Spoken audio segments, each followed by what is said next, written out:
Kabusing! Welcome back to my vlog!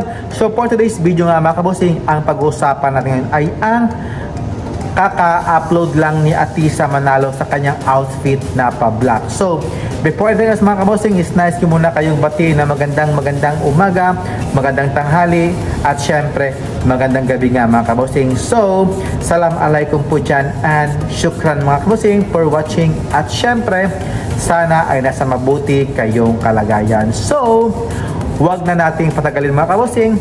Kay Atisa Manalo nga mga kabusing, na kung saan naglabas na nga siya ng photos din para sa pasabog niya sa kanyang outfit, na nagsuot niya ng black, at syempre nakaband nga yung hair niya. At syempre, di umano nga mga kabusing, ginaya daw ito ni Atisa ang kanyang pa-outfit ng Miss Cosmo na si Kitot Kantot nga mga kabusing, nang siya ang naging Miss Cosmo International 2025 nga mga kabusing.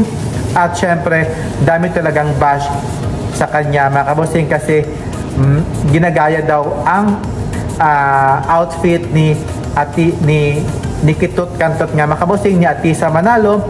Alam na natin mga kabusing, kahit hindi naman natin masasabi mga kabusing na ginaya talaga, o syempre yan nga talaga ay parang makakuha ng idea, or hindi naman siya masyadong ginaya mga kabusing, kasi magkaiba naman talaga yung itsura, yung pagkagawa kay Kitot, at syempre yung kay Atisa Manalo, na napaka-regal talaga yung kay Atisa Manalo, at napakaganda talaga ni Atisa Manalo. Kasi yung kay Atisa may something dito na parang may palawlaw siya dito, pero kay Kitot Kantot is naka-band talaga pataas mga kabusing, na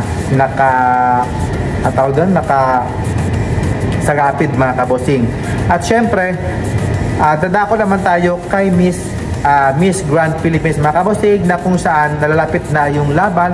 May 1 month preparation pa itong si Emma Tiglao. Sa tingin nyo mga kabusing, makaka-penetrate kaya itong si Emma Tiglao mga kabusing sa top 20, top 10 or top 5 nga mga kabusing?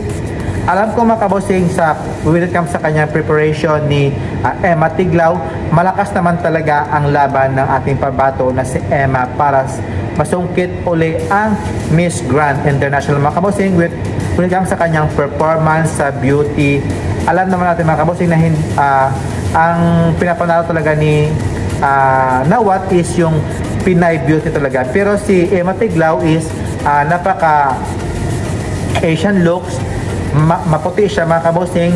Aside kay CG Opiasa na hindi siya masyadong kaputian, Pinay talaga at morena looks si CG Opiasa. Ngunit kami sama sa performance mga kabusing ni Mary. Ngunit kami mga kabusing sa performance ni Emma Mary Tiglao, alam naman natin talaga yung kalibre, at syempre yung kanyang angat talaga sa kanyang performance when it comes sa stage. Alam naman natin mga kabusing yung kanyang during sa stage ng Miss Grand Philippines mga kabusing, kita naman talaga mga kabusing yung kanyang jolly, yung kanyang performance, yung kanyang pang Miss Grand na attacking nga mga kabusing, yung tinatawag na Miss Grand Attack mga kabusing, na kung saan okay naman talaga ang laban ni Emma Mary Tiglao. So maraming salamat mga kabusing, and see you in my next vlog.